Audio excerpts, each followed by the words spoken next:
Hi guys, so ito yung aking mga tanim. Oh, ang dami kong mustasa. Oh, tingnan mo yan. Wow, ang dami kong mustasa talaga. Hindi ko alam kung paano ko yung gulayin. Ayan, ito pa. Oh, mustasa, kangkong at saka ang tawag nito, pitsay. Oh, diba, ang dami kong tanim. Oh, so kung malapit lang kayo dito, bibigyan ko kayo ng mustasa. Saan ba ginagamit ang mustasa?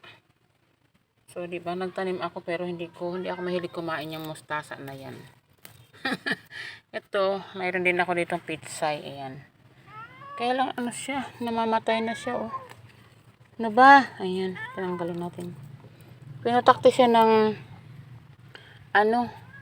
ito yung mga nasa buti, oh. Nilagay ko sa mga, buti. Ayan. Sa mga buti yan siya, guys. Dito naman, dami kong mustasa. Ayan, pinutakti ang mustasa ng, kaya lang wala na kasi ako mga 1.5. Gusto ko sana siyang ilipat yung mga, yung mga pitsay, ilagay ko sa buti para isabit. So, marami na yan siya, guys.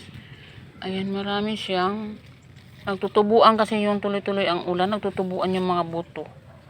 Ang dami ko kasing hinagis dyan ng mga buto. So, ganun pala siya, oh, kadami. So, ito na may aking okra, hindi pa namunga, Diyos mio, ayan.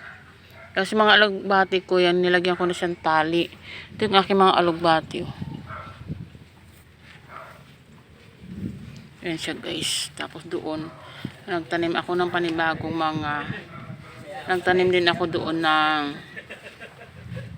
ano ba yun? Ito, pitsay, kinalat ko na siya. Ayan, kinalat ko yung pitsay dito. Ayan, nilagyan, siniksik ko na dito. Ayan. Tapos yung ko, ayan ay mga, lumaki na yung aking mga, tawag nito? Papaya. Ayan pa. Tapos tumubo na yung aking talong dito. Ito, yung papaya. Papaya ko to na, ano lang daw to, maliit na puno. Ayan siya, tumubo. Bumili ako nito ng isang balot. Ilang peraso. Pero ito pa lang yung nakikita kong tumubo. Ayan. Yan, isa pa lang yung nakita kong tumubo. Tapos yung talong ko, mayroon na siyang tumubo doon, 2 peraso. So, diba?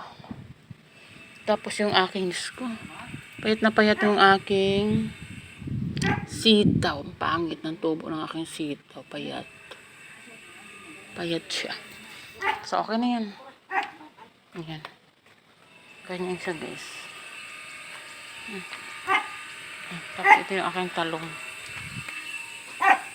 Talong. Ayan, doon pa. Ayan. Ang aking mga talong.